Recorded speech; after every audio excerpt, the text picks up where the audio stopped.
Welcome to the Carrot and Stick podcast, a podcast where we look to really get under the skin of the sales management world to understand what makes our wonderful industry tick. Today, I have a wonderful conversation with Dougie Loan, the CRO of Sourcewhale, a recruitment tech provider. I've known Dougie since we started One Up Sales, back from when he was an AE at Odro, and seeing how far he's come has been absolutely delightful. And today we talked through a number of topics, very, very broad ones, ranging from process and people and communication. 3 pretty common words in the business world, but we dig into examples of each one, understand what a sales playbook really is, for example, in actual reality and implementation, and dig through some ideas around objectives, strategies, and tactics. It's such a good laugh. Dougie is a top guy. I'm sure you're going to absolutely love this episode. So let's just get straight into it. Dougie, delightful to speak to you, mate. Honestly, I think since I set up the business 7 years ago, you are one name that I've just seen seemingly everywhere, whether it's at Odro, whether it's now at Sourcewhale, whether it's just watching the old school journeys. I remember when you first went to Tokyo and you got lost on the underground or something, right? I still remember that. A great memory. A great memory. Yeah, I mean, I definitely need to get better at figuring out where I'm going before I land in a country where I don't know how to speak the language. But yeah, there's a train station in Tokyo. I think it's Shibuya Station or Shinjuku Station, where essentially it has like so many levels to it. So it's got like 7 or 8 levels to it. And essentially the long story short of it was I got down, I was so jet lagged, I'd been up for about 26, 27 hours, and I just got lost in the bowels of this train station for probably around 40 minutes, 45 minutes, to the point where I just sat on my suitcase and was like, how am I getting out of this? And luckily, I was managed to buy a map. I couldn't get any signal, so I had to buy a map. And someone came up who spoke English and was able to help me out of there. So yeah, close shave. I could still be wandering around the bowels of that station today if it wasn't for that. Lost in the bowels of Shinjuku. The mysterious story of Dougie, who never is allowed to leave Shinjuku Station. Imagine a world. But yeah, like I say, honestly, mate, I've really enjoyed following the journey. I always love the little stories that I see across LinkedIn as well, so keep up on that. But obviously, the big focus on this is around sales management, sales leadership. And what I've really enjoyed doing across the last couple of episodes is basically asking what bits of tactical advice or what 3 key areas of leadership that you might be passionate about or that you think is valuable to other people do you have? Give me the headlines and we'll dig into each one by one. Yeah, sure. Really good question. And I think up until about 5 minutes ago, I wasn't too sure in terms of what we were going to be covering. So this is probably not going to be well prepped on this one. So you put me in the spot. I think the first one is probably around process. And anyone who's listening to this that's worked with me in the past will probably be either laughing or crying at the thought of it. But yeah, I'm very big on process and how kind of efficient and effective processes can help people deliver the best results and the best outcomes. Another element would probably be people, but more specifically around coaching and engaging people on a one-to-one basis. So maybe you're a first-time manager or first-time leader, or maybe you're taking over a team where you haven't led them in the past, and how do you put that together? And then the third one for me would probably be communication, and how do you make sure that you're communicating clearly with people, ensuring that people have an understanding of the vision, the journey, and where you're going, and what part they have to play on to get there, and so how we get there as well. Real niche focused areas there. We can talk about all three of those. Could be a podcast episode by themselves. I love it, but it's good because it means we've got so many areas that we can float across. Right now, you touched on a really good point there around process. Right, I think in terms of like where we've both been, in rec tech companies that have kind of grown to 30, 40 plus heads, process does become top dollar. Right, if in order for you to scale, you need to have good processes in place. We'll definitely start there. So I'll leave the floor to you then. Talk to me about process. Why does it make some people you've worked with cry, and why does it make some happy? Great question. Really, really good question. So I think for me, I'll probably just speak and start with a big mistake that I made around process, and that will probably tell you why some people laugh and some people will cry. Okay. We were going through a really interesting period of growth at Odro at the time, and it got to the stage where we were starting to hire people and bring new individuals into the business. And this was pre-pandemic, right? So people worked in an office together, that old school way where we used to have people in an office. And what we quickly realised was there was numerous things that just weren't working as well as we thought they would. So I remember, for example, one of the first or some of the first salespeople that we hired, we would bring them in, we would say, hey, just come and shadow me almost, this is how I do a demo. This is kind of, how it looks, how it works. Yeah, like you're all good on that. Cool, we're going to probably start putting you on demos tomorrow, start doing some business development. Super startup, right? Like, and to be honest, looking back on it now, I can't imagine what it would have been like to be that person coming into the business, and that was your kind of onboarding and training. But that's the way it was. And that was fine for like the first kind of few people, as we grew. But then what started to happen was we started to notice kind of cracks in simple things. I'll name drop him, a chap called Gianni, who was an account exec and still, as a senior account exec now at Audro. And I remember sitting down with him one day to go through his pipeline. So I was like first pipeline meeting, can you bring along your pipeline? It'd be good to talk that through and see where we're at. So he comes into the room and he sits down and he opens his notepad and he says, right, okay, so at demo book stage, I've got this. And I've got this. And I was like, well, stop a second. I was like, bring up, HubSpot, the CRM system. Let's look through things in detail. And he turned around to me and he said, what's HubSpot? And I was like, you're kidding me. He'd been working with us for nearly a month and no one had shown him how to use the CRM system. He didn't know anything about it. He'd literally been tracking everything in his notepad that whole time. So, we laugh about that one, but I think to the more extreme end, I probably got to the point where that kind of kicked off a desire in me to have process for everything. To the point where actually sometimes we were putting process in place that was a little bit detrimental as well. Process for process's sake. So I'd like to think even those that cry when they think about it do so in a light-hearted manner, and not through anything else. But I'll stop there. I don't know if that kind of gives you a little bit of a background or an opening before we go into any further. It does, yeah, and I've got so much I'd love to dig into around that. So this is the kind of challenge we're facing as a business as well, and I imagine you've probably got some thoughts on it too. Documentation. We've got some people internally that love documentation, reading through it, understanding it. Others always want to get on a call to or be shown by someone how to do these things. Now, the difficulty there is you can't expect a leader for every single person that comes in to spend 3, 4, maybe even 6 hours of someone walking them through these key processes and then making sure they're being followed and reinforced. So how do you make sure processes stick? It's not a case of show it once and then it's done. It's never going to fall apart again. How do you keep them reinforced over time? Great question. You've opened up a Pandora's box for me here. So, go on, I love it. My favorite approach to this is the deliver, learn, test model. So essentially, I think that my belief is that we're talking about sales, right? A functioning sales department of account executives or SDRs will really struggle to operate on an effective and efficient basis if they don't have a written playbook, right? There has to be some form of cohesive written playbook which outlines everything that they're expected to do from start to finish, but not just how they should do it, but why they're doing it as well, right? And I think that's key. You're right, everyone has different learning styles, but there needs to be that kind of backbone almost to the organization, that kind of central source of truth. When training, onboarding new reps, or when you're trying to upskill people, like I said, deliver, learn, test. So essentially the way that I've done it in the past and still do it today is we would create a training session based upon a section of that playbook. And we would deliver that training session in a live environment, so a webinar essentially, or over a Zoom or whatever it might be. We would then set the individuals away and pair them up to go and then learn that together. So they would almost, we would give them tasks, so like role plays, etc., that they could do to learn that. I'm a big fan of role play. I think it's really important in a sales team. And we would then test the outcome of that.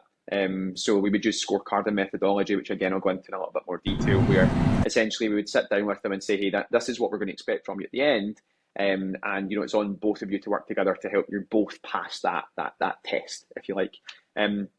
So we actually implemented that, if I look at onboarding at Audro and now what we do at Sourcewhale, we implemented that over a 4-week process where we had a pass out at the end, where essentially they would deliver and learn test kind of Monday to Friday. There would be a weekly kind of test, if you like, at the end on the Friday, which was a mini version of the scorecard.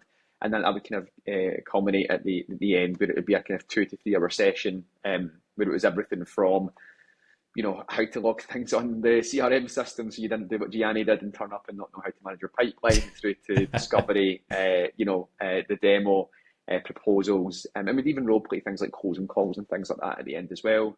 At Audro, we also did that in our customer success team, where the pass out would actually be the CSM delivering a live kind of Audro training session to a room of some of their peers, myself, and then Ryan, our CEO, as well. So, and again, we made a big thing about that. And one thing that we always made sure was that as we went through that deliver and learn test model, is you can almost catch where people's knowledge is not up to scratch along the way. we never set people off and said, here you go, see you in 4 weeks. We said, here you go, see you tomorrow or see you this afternoon. And that was really the way that we kind of, it was small bite-sized chunks as we went along it. And that was really good because it meant that we never really got to the stage where we did have some people have to reset pass out, but we never got to the stage where anyone really turned up and was horrendously off the boil at the pass out stage, because we were catching that on a kind of almost daily or weekly basis on the lead up to it. Nice, I like that. And to go back to a point you mentioned that kind of sits at the heart of that, a playbook, right? I think playbooks it's like the word strategy to me. Everyone says it. Everyone has a different idea what they mean, what they look like, what they're actually for, right? So what does a playbook look like in your world? Is it a Word document? Is it some online documentation? Is it a PowerPoint presentation that's made all pretty? What is a playbook to you, and what does it look like?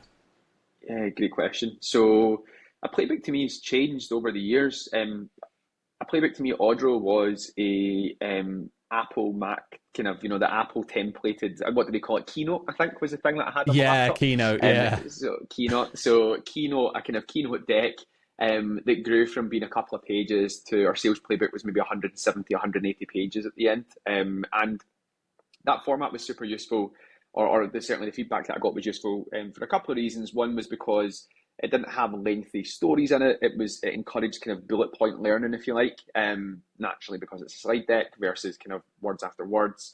And we could link to things externally on it, like videos around the platform and stuff. And actually, surprisingly, it's really easy to find things on a slide deck. You just Control F and you type in the word and you can get taken to it. Dig straight down, yeah. I know, exactly, right. So that was pretty straightforward. I think obviously over time that does become slightly intimidating. It is difficult to keep it up to speed and up to date as well, or certainly that was my perception of it. At Sourcewhale, we use a platform called Notion, which I think is the kind of hip tech kind of startup vibe thing now. It's mega, isn't it? We don't use it internally because we use a competitor to it, but like I personally use Notion in my own life for stuff. Like I think everyone knows what it is, outside of maybe those in recruitment, but it seems that a lot of people do know what Notion is. 100%, right? And that's the thing. So, and again, like you said, it's mega. It's a gateway for organising stuff and bringing it together online. It's like a Wikipedia for your business is often how people kind of describe it to me. Personally, I think Notion could be a little bit better. I'm not a huge fan of the formatting of it. Like I think that sometimes it can give the impression, if you're trying to teach somebody 160 pages worth of content, for example, then you really need to be very clever with how you pull that together and how you display that information and things. Which is probably the point that we're at right now, where we need to kind of streamline some of it. But yeah, I think those would be the two systems. I think in terms of the format of it, though, like I said, is really having that kind of clear structure to it. Always very much starting with like who you are as an organisation, what your value proposition is, what's expected of you as an individual coming into the role. And a big one for me as well, and this touches on the last part around communication, is how you know if you're doing a good job. Like again, I can often find that as companies grow really quickly, there can be periods of time where there should never be a point where as a go-to-market contributor, I don't actually know if I'm doing a good job or not. And I have no way of knowing that unless my manager tells me I'm doing a good job or not. So those were kind of the foundations on it. But I've got a kind of slightly more updated format for that now in terms of how we use that in Notion. But yeah. Awesome. So really there's loads of learnings in terms around with the playbooks, the what, how, and the why. The why probably I think is really valuable. I know lots of people want context onto why something is the way it is, not just to be told here it is, go and do it. It helps to include them in the context conversation. But on process itself, not process for process's sake, and also by the sounds from you guys at Audro, doing it in a way that doesn't scale to begin with and kind of figuring out how to scale it later on is arguably most important, because your guys' whole like pass through the daily check-ins, all the rest of it, that wouldn't scale well for like one manager to 30 people, for example. It's something you either try and teach everyone to do to each other, as you say, as a pairing, or you just optimize it and scale it better over time, right? Absolutely, 100%. And I think that's it. Like, we focused more so on the outcome on that one. It was like, how do we get good quality people coming out at the end of it? And how do we make sure that we as leaders and as an organization give people the best possible start to life in our company? I think there's been mistakes that I've made over the years where I've hired people and I have to take responsibility when they haven't worked out, because ultimately we didn't give them the best onboarding, we didn't give them the best experience when they came into the company. And there's one, scenario that sticks out very well for me in terms of, or very much sticks out for me, sorry, in terms, and that kind of, motivated me to make sure that I didn't put anybody in that position again. So, I think that's a focus on the outcome rather than scalability was the big one for us on our playbook. And then naturally over time, it becomes more scalable as you find different nuances and ways to deliver that still have the same impact. Spot on. And I guess that links really nicely to the second point you mentioned, which is around people, right? Coaching and engaging them, for example. The coaching point feels very naturally linked to the whole process piece because you coach them how to go through that, but engagement then is a nice extension to it. So as a philosophy, summarize this point to me around people. What is it about people? What do you think about the way it should be handled, and how do you deal with people? Because you've managed a lot of them over the years. Yeah, absolutely. I'm a big believer that no one comes to work to do a bad job. Right, that's at its core. That is like my kind of my belief system when I work with people. Is I don't genuinely believe that someone woke up this morning and thought, do you know what, I'm going to go in and consciously do a bad job today. So for me, it typically comes down to two categories. Does the person lack the skill to be able to do the role, or if they're struggling, for example, or do they lack the will? Is there something else in there that we need to uncover? I'll go into that framework in a little bit more detail in a second, but whenever I hire someone, or if I take over the running of a team of people who have previously been in the business that I've also been in the business with them, but maybe haven't had that relationship with them, or maybe like recently when I joined Sourcewhale, where there's established teams, but I've not really been involved in their natural growth within the company, or their organic growth in the company up until that point.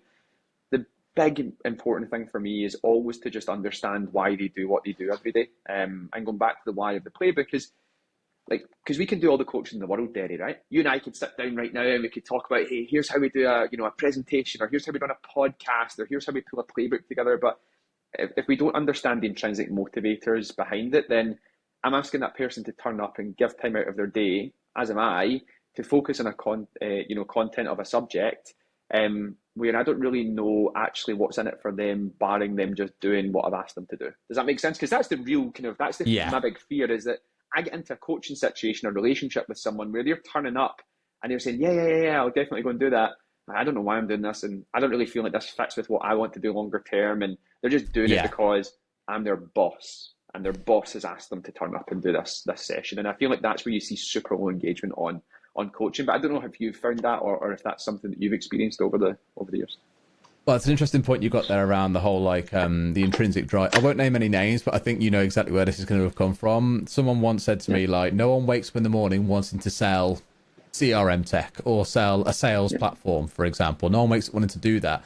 They wake up because they've got aspirations in life. They want to buy a car, they want to buy a house, they want to achieve things or see social success, whatever it might be. Their driver isn't to wake up and be, yeah, man, I was born to sell sales software. No one wakes up saying that. Let's be real about it. And although it's cool to still see that the work you're producing, the platform you're doing has a great success on people and their success as a business, that's a good feeling to have.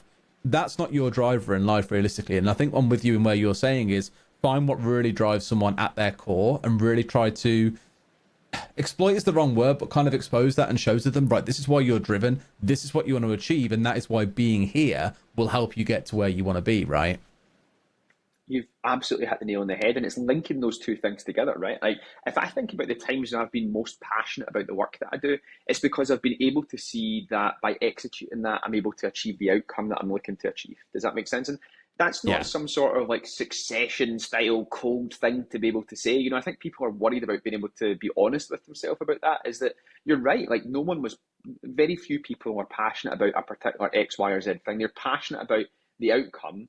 And they become even more passionate about that thing, like selling this type of software or that type of software, the work that they do on a day-to-day basis, or leading other people, or whatever it might be, because it helps them understand that they start to see those little bits of success. And when they start to see those little bits of success, they know that the more they put in, the more they get out, and it kind of creates that cycle, doesn't it?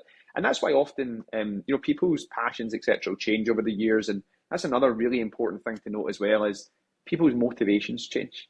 Sitting down with someone on the first day in the organization to understand why and what drives them every day and why they come to work is very different to what it might look like in 3 months or 6 months or 9 months, or even just how they feel on any given day, right? Like, you need to, from my perspective, I had to realize that sometimes people don't always have a straight answer to that question. And sometimes it's actually one of the first times they've thought about that question as well. So kind of almost keeping that conversation going is really important if you want to make sure that people are engaged in that kind of long-term coaching plan. And it's your responsibility as a leader to update and adopt that coaching plan over time, to marry both what that individual needs from their perspective but also what the organization needs as well. And ultimately, the best relationship in coaching is where, the leader the leader gets what they need because they're able to kind of engage with someone and achieve an outcome.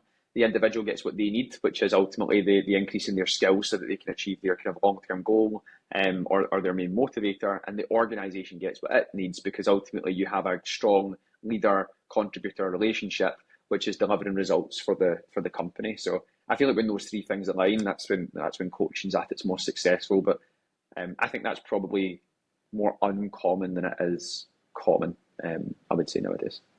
I know producer Callum is going to absolutely love that sentence and use that in a clip on social media at some point. You can't get away. That was like podcast gold, Dougie. Real nice. I love that. No, it's all really good. And you mentioned the word will earlier as well. Skill and will. I imagine you probably read that from high output management, right? It was like the belief of when you look at someone's tasks, it's either they are low skill, will, medium, or high. And based on where they sit in that journey, so you have to offer them different levels of support, right? Low skill and will being someone's either not really got the motivation to do it, they haven't got the skills to do it, whatever it might be. So you've got to be a bit more micromanagery. When someone's high skill, well, and this can vary based on tasks within their role rather than just the role overall. That's where you kind of say, right, there's the goal. I'm here to support, but you feel confident doing it. Away you go and do it. And it is about, as a coach, varying your style based on what they need you for in that moment, right? Absolutely. And I think that kind of, you had something in the people use the term man management, right? Which I think is an old school term now. And certainly it's talked a lot about in sport, in football or soccer, I think is a good example of that. But don't tell me you started saying soccer. I have to. They haven't twisted your arm. Oh, no. Honestly, I see football now and it's kind of confuses me. Am I talking about American football or am I talking about British football or Dougie, non-American why have you done this football? to us, man? I know. It's painful. I'm sorry. I still drink iron brew. There we go. That's yeah. That's a Scottish thing, though. You can keep that one. That's how I keep myself grounded. It's like, but yeah, the man management piece is you've got to be aware of that as well. Again, some mistakes I made early in my career was I tried to lead everybody in the same way, and I tried to coach everyone in the same way. And I kind of had some high performers where I tried to coach them in a way that wasn't conducive to what they needed at that time, and kind of led to some friction, which I probably was unhealthy for everyone, but was healthy in the long run because it helped me to learn what I needed to learn, on that side of it as well. But again, I think coaching is one of those things that you naturally, if you're passionate about it, and I mean passionate about it because something that's really changed for me over the years, Derry, is like I'm really grateful for the opportunity I've had in my career so far. I mean, I'm still young. I'm not even 30 yet, but I'm really grateful for the opportunities that I've had to kind of grow and develop and experience things that otherwise I would not have been able to experience. Being able to be at the coalface in something like Audro was phenomenal. And, a big thing for me now is helping other people kind of achieve their goals. And, I think when you realise when you get to the point of not just leading departments, but leading whole functions within businesses that, and this is not, something that, is just a soundbite to sound good, is that actually genuinely, if you help people achieve their goals and their goals are aligned to the organisation, then naturally the organisation achieves its outcomes as well.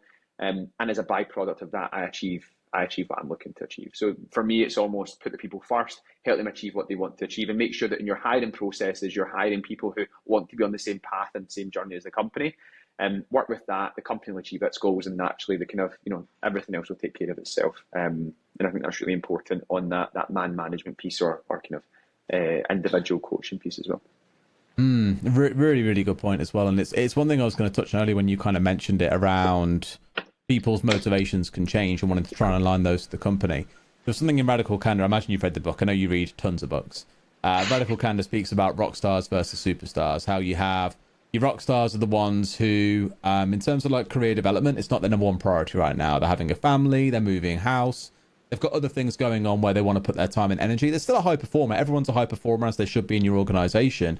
But rock stars aren't too focused on their trajectory right now, whereas your superstars are the ones who are saying, right now, developing my career, that is one of my top priorities. I want to grow. I want more coaching. I want to be able to get promoted. I want to climb the ladder, essentially, right?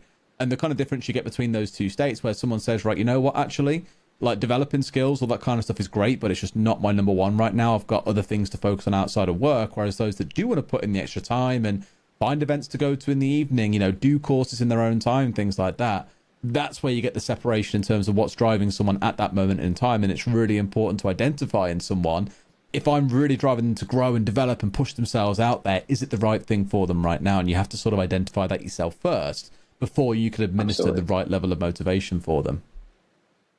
I completely agree. And the rockstar example, let's say for it's someone who is quite happy where they are. And again, I had this with someone at the time who has actually now gone on to take and has now been promoted a couple of times and now has a kind of senior leadership position. But at that point in time when we were working together, didn't have that kind of, they wanted to simply just feel comfortable and what they were doing first before they looked at anything moving forward. Be great at their current role, right? Exactly. But we're a high performer, right? So, but how do you coach that person compared to someone else? Because everyone deserves some form of coaching, and the coaching relationship that we ended up developing was a kind of as and when. It was a listen, when you find yourself in a scenario that you feel that you're slightly challenged by, or you want a second opinion on, feel free to throw it over to me with your suggested solution, and we use this term called red team, blue team. We would kind of red team, blue team it, and kind of have an unbiased view of it and see where it was best to go next, or I would be, on a pipeline review or something, and that person's name would come up related to some work they were doing, their customer success perspective, and I might then throw them over some feedback on the spot. But it wasn't as organised. Does that make sense? We still had our weekly one-to-ones, we still had our monthly business reviews, we still had our QBRs, but we weren't kind of doing intense kind of weekly desk side coaching or any of that kind of stuff with their either directly with me or with their manager at that point in time. But that person's life changed, and what they wanted to achieve post that was different, and they've then gone on to achieve really good things and really great things. And that came from much more structured, organised, dedicated, process-driven coaching after that point. So, yeah, you've hit the nail on the head. And I think so much of it just has to be a deliberate conversation about it, right? Like, I know I'm definitely not like spot on at this, and I guarantee some of my team will go, you ever done this for me? But like, I think it's almost being willing to have that conversation with people and say, what is it that you really want to get out of the next 3 years or so? And if someone's saying to me, a great example is my product manager, Alex Wiley, wants to be a head of product and wants to grow there. And I've said to him, okay, here are the 3 things that I need to see for me to feel comfortable putting you into that role. What can we do to support you getting there? And one is giving him the chance to demonstrate the skills at work. And the second is getting him a coach to make sure he's got someone who's walked that path already that can guide him there as quickly as possible. Whereas others, they don't need external coaching and mentors right now. Their focus is getting themselves out of the day job and focused on being a strategical leader. They don't need the extra coaching. They don't need the extra kind of like development. It's much more, let me just focus on handing these things over to my team so I can focus on being a leader. 2 phenomenally high performing leaders, 2 very, very different wants that they need right now. And having that honest conversation, I think at least, is the best thing you can do. Just ask, if nothing else. Otherwise, you're acting on what you assume is what they want. It may well not be, right? Absolutely. And how many times do we make those assumptions as well? I think it's much more common than people. I still have to check myself sometimes, Derry. Like I have to still sometimes remind myself, like, wow, when was the last time I had that conversation with that person? And yeah, like, was I having that conversation with them at a point where, it was the environment was in the right time, the environment was the right place. You get what I mean? Like, were they being super clear and honest with me about, were they clear in themselves and what they wanted, and therefore were they clear and honest with me? And is it actually the right time to be checking back in on that?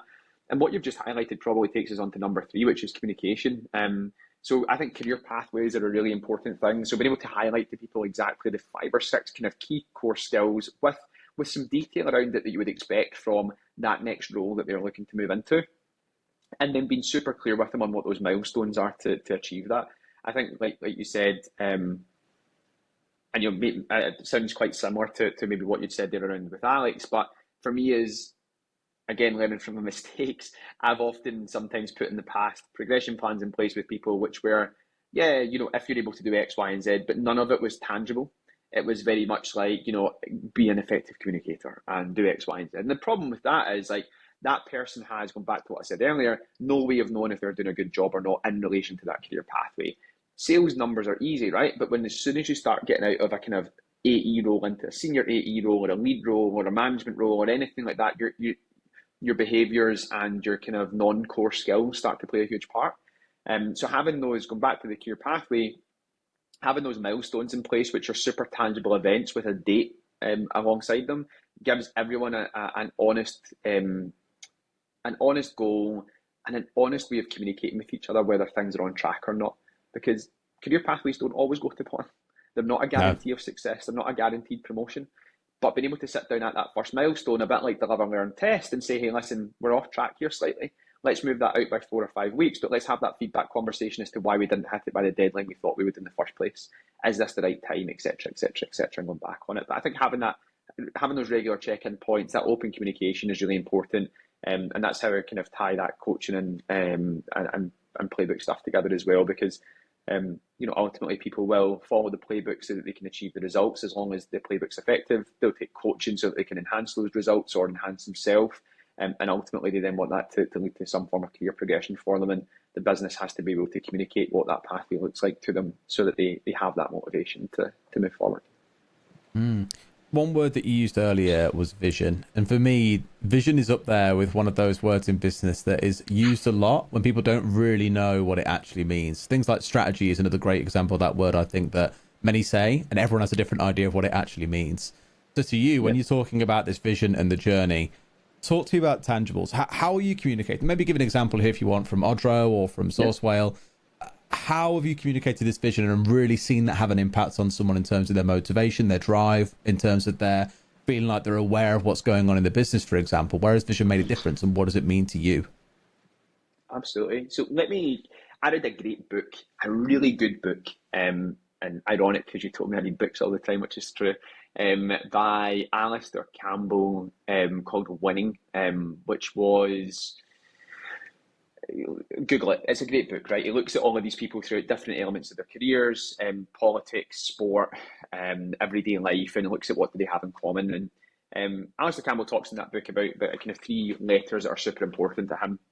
First one is objective, second one is strategy, and the third one is tactics. And I think for me, that was the very first time that I was able to kind of like almost see, touch, and feel a vision in any form of way, or any sort of kind of plan that would be able to kind of crystallize things and pull everything together. So the objective is super simple, right? Like the objective is, say for example, it's personal, and the example he uses is to lose weight. The objective is to lose weight. The strategy to do that is to move more, eat less, right? But what are the tactical things that then go into that? So I'm going to go to the gym on a Monday at 10 a.m. I'm going to eat 1,600 calories on a Tuesday at 4 p.m. You get the idea, right? I'm not going to go into diet plans and everything else, but what he does is he very clearly... I thought this was becoming a PT session then for a second, Dougie. Oh, I don't know. Well, I am packing on a little bit of weight recently, so maybe... you run a lot, though. You run a lot. That's it. That's the excuse that I give myself for the burgers I've been eating over the holidays. But in terms of... going back to that point, so... really, for me, a vision, people could talk about this vision being something that's super fluffy, like we want to be, the number one is X, Y, and Z. And by the way, we have that. Like at Sourcewhale, for me, like we want to work with a certain percentage of the total staffing markets in the UK and the US by the end of next year. And that's not a finish line for us. That's just that's a vision and a goal that we have, or that's a goal certainly that we have in place. It's not a large scale vision as such, which you would normally see in a kind of a more established organization, where we want to be the number one X, Y, or Z for the people that we work with. And we were talking about some of the stuff that One Up are doing just now before we started recording the podcast. But for me, sorry, going back because I'm waffling a little bit here for you, is the objective, strategy, and tactics are the most important thing to be communicating to people on a regular basis. We have a regular global go-to-market update where we have everyone within our go-to-market function together. That can either be every 4 weeks or every 8 weeks, just depends on what we're doing in the business. And we remind everybody of what our objective, what our strategy is, and then we update them on what the current tactics are that we're focusing on. Objectives shouldn't change unless something drastic happens. Strategy should be fairly fixed, certainly for a long period of time.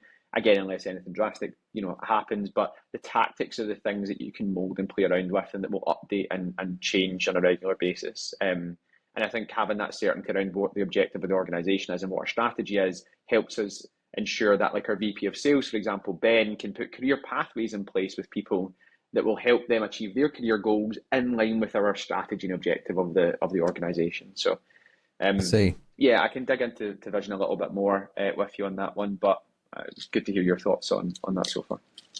No, it's really interesting. And there's a quick question to you. Do you guys use like OKRs, for example, to kind of map the whole like, OST framework thing internally? It's interesting. We don't currently, although Ryan... Neither do we, interestingly. We've tried a lot of times, but we've kind of gone for a much more simplified version of them. Yeah, Ryan shared a really good book, again, a book with me by a guy called John Doerr, who I think is actually the chap that came up with OKRs at Intel. I actually Measure haven't what had a matters, chance. is it, or something? That's it. Yeah. That's the one. I've not had a chance to read it yet. Um, so maybe we'll be all in on OKRs by the time we finish that one. But yeah, I just don't think we're at the stage yet as an organisation. I'm not completely educated on them. So, but I would say I don't think we're at the stage as an organisation where we need them right now, or maybe we do need them, and I just don't know enough about them. But keen to hear from your perspective why you've tried a couple of times and moved on. Yeah, we've tried them a few times and just found, I think they were a little bit too much overhead when we were smaller. Bearing in mind, we tried them when we were like 15 people or so. And I think Got it. probably some of the issues that you find with OKRs is I'm a developer, and there are certain things that you can use when you're coding an app, like a web app. You know, we all build those these days, to help you manage certain things inside of it. And it's almost like if you were looking to build a small house, would you bring in a crane? Would you bring in an excavator? Would you really go to the nth degree to build a 2-bed house? No, you'd probably bring some smaller tools. And sometimes the Yeah. tool is just too big for the job that you want to get done, to the stage that with the limited amount of time you've got, you're actually spending more time putting this big overhead structure in place than actually executing.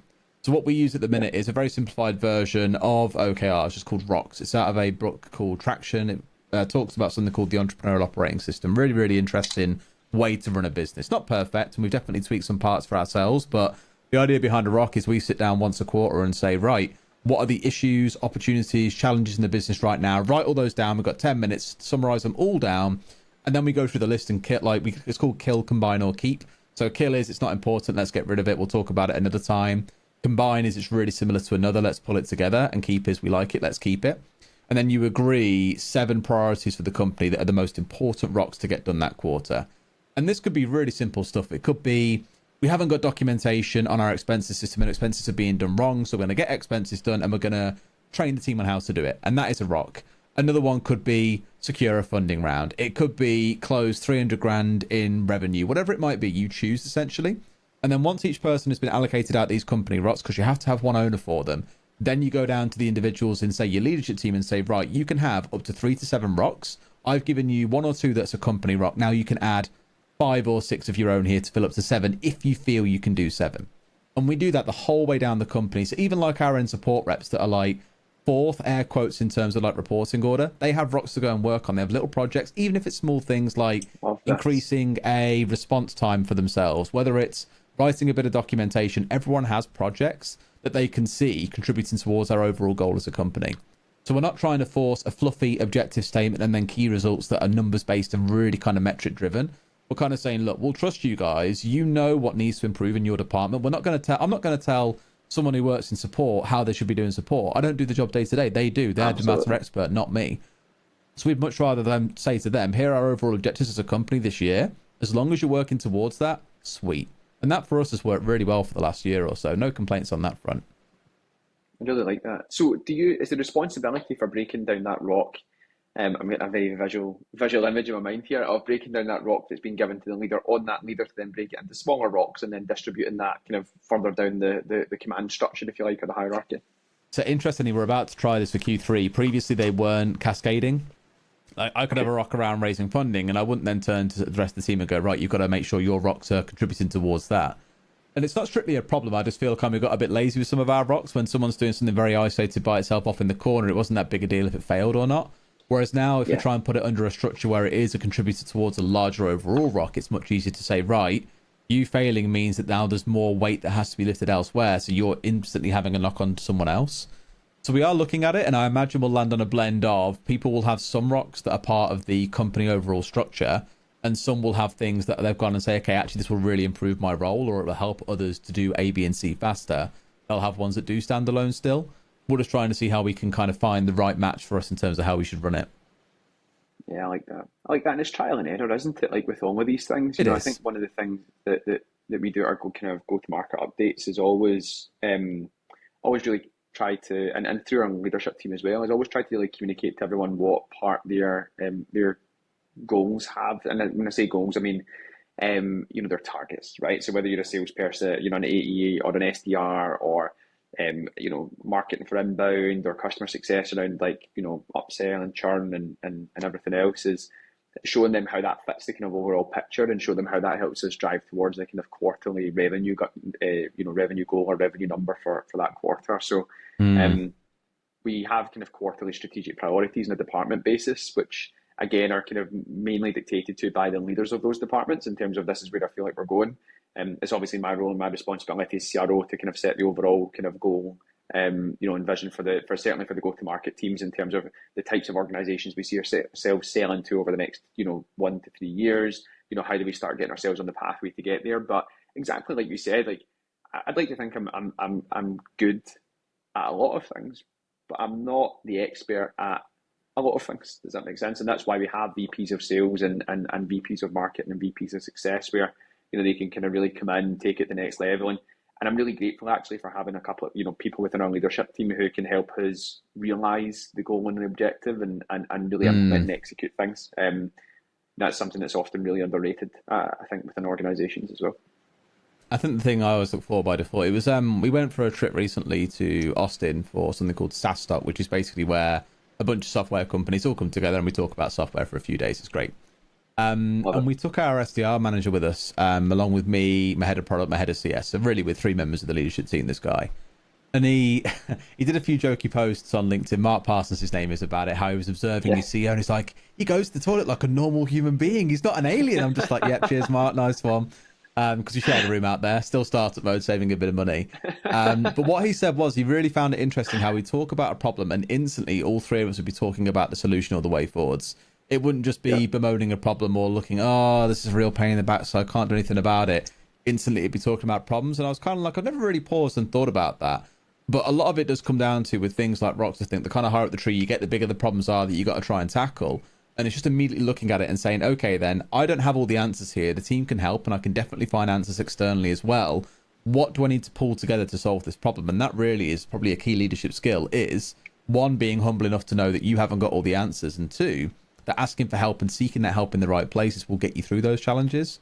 And I just think it's such like an underrated, hidden away skill of like really successful leaders or senior people inside of a business that that's what I've learned and realized over probably the last 6 months, is that is such a key skill. Every day is a school day, right? Absolutely. I mean, that's the job, isn't it? Really, like that's the job. That's the job. At the board level, solve really problems. The job is to be able to is to solve problems and to know who to involve and the process to follow to solve those problems, I think is the key thing. So at the end of every single one-to-one I have, whether that's with anyone on our kind of senior leadership team or kind of temporarily right now helping out in one of our departments, the question I always ask them at the end is what is there anything that's blocking your work this week that I can take off your plate? Is there any problem that you have that is stopping you from achieving what you need to achieve that I can help you with? And sometimes I'll get something, sometimes I won't, but just asking that question always gives people that open floor to give you a problem, no matter how minuscule it is. And it's the chance of the prompt, ultimately. Exactly that. Spot on. So you said the book was called it's by Alistair Campbell, you said, right? That's right. Yes. Or yeah, so was it by the politician? Just to make sure. It is the winning. It is Winners and How They Succeed, is it? Yes. Yes, by Alistair Campbell. Yeah, I'll have to grab it and give it a read. Actually, be really curious to dig into it, and I'll let you know afterwards. What I think. Yeah, the whole like the OST thing, objective strategy tactics, I think is really, really clever. We had a really good talk at SaaS Talk that I mentioned earlier from a guy called Jason Cohen who runs WP Engine, and he's just had such a really good, tangible way of looking at things like vision and strategy that I was like, you know what? This is the first time I sat down and heard someone talk about strategy where it literally feels tangible. And his whole vibe was like, it's about the decisions you make as a business. So, for example, when it comes to products, do we care about making it the prettiest thing you've ever seen, or do we care about it being practical and getting the job done?